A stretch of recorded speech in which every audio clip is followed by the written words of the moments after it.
بسم اللہ الرحمن الرحیم۔ عقبہ نے ابو احاب بن عزیز کی لڑکی سے نکاح کیا تو ان کے پاس ایک عورت آئی اور کہنے لگی کہ میں نے عقبہ کو اور جس سے اس کا نکاح ہوا ہے اس کو دودھ پلایا ہے، نہ تو نے کبھی مجھے بتایا ہے۔ یہ سن کر عقبہ نے کہا مجھے نہیں معلوم کہ تو نے مجھے دودھ پلایا ہے۔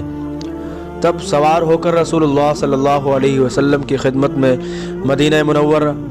مدینہ منورہ حاضر ہوئے اور آپ سے اس کے متعلق دریافت کیا تو آپ صلی اللہ علیہ وسلم نے فرمایا کس طرح تم اس لڑکی سے رشتہ رکھو گے، حالانکہ اس کے متعلق یہ کہا گیا۔ تب عقبہ بن حارث نے اس لڑکی کو چھوڑ دیا اور اس نے دوسرا خامند کر لیا۔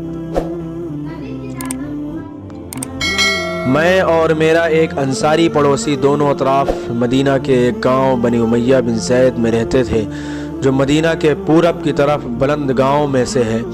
ہم دونوں باری باری حضرت صلی اللہ علیہ وسلم کی خدمت شریف میں حاضر ہوا کرتے تھے۔ ایک دن وہ آتا، ایک دن میں آتا۔ جس دن میں آتا اس دن کی وحی کی اور رسول اللہ صلی اللہ علیہ وسلم کی فرمودہ دیگر باتوں کی اس کو خبر دے دیتا تھا، اور جب وہ آتا تو وہ بھی اسی طرح کرتا۔ تو ایک دن وہ میرا انصاری ساتھی اپنی باری کے روز حاضر خدمت ہوا۔ جب واپس آیا تو اس نے میرا دروازہ بہت زور سے کھٹکھٹایا اور میرے بارے میں پوچھا کہ کیا عمر یہاں ہیں؟ میں گھبرا کر اس کے پاس آیا۔ وہ کہنے لگا کہ ایک بڑا معاملہ پیش آ گیا ہے، یعنی رسول اللہ صلی اللہ علیہ وسلم نے اپنی بیویوں کو طلاق دے دی ہے۔ پھر میں اپنی بیٹی حفصہ کے پاس گیا، وہ رو رہی تھی۔ میں نے پوچھا کیا تمہیں رسول اللہ صلی اللہ علیہ وسلم نے طلاق دے دی ہے؟ وہ کہنے لگی میں نہیں جانتی۔ پھر میں نبی صلی اللہ علیہ وسلم کی خدمت میں حاضر ہوا۔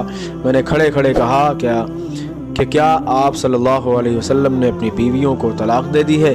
آپ صلی اللہ علیہ وسلم نے فرمایا نہیں، یہ افواہ غلط ہے۔ تب میں نے تعجب سے کہا اللہ اکبر، اللہ بہت بڑا ہے۔ ایک شخص حزم بن ابی کعب نے رسول اللہ صلی اللہ علیہ وسلم کی خدمت میں آ کر عرض کیا یا رسول اللہ، فلاں شخص معاذ بن جبل لمبی نماز پڑھاتے ہیں، اس لیے میں جماعت کی نماز میں شریک نہیں ہو سکتا، کیونکہ میں دن بھر اونٹ چرانے کی وجہ سے رات کو تھک کر چکناچور ہو جاتا ہوں اور طویل قرات سننے کی طاقت نہیں رکھتا۔ ابو مسعود راوی کہتے ہیں کہ اس دن سے زیادہ میں نے کبھی رسول اللہ صلی اللہ علیہ وسلم کو وعظ کے دوران اتنا غضبناک نہیں دیکھا۔ آپ صلی اللہ علیہ وسلم نے فرمایا اے لوگو، تم ایسی شدت اختیار کر کے لوگوں کو دین سے نفرت دلانے لگے ہو۔ سن لو، جو شخص لوگوں کو نماز پڑھائے تو وہ ہلکی پڑھائے، کیونکہ ان میں بیمار، کمزور اور حاجت والے سبھی قسم کے لوگ ہوتے ہیں۔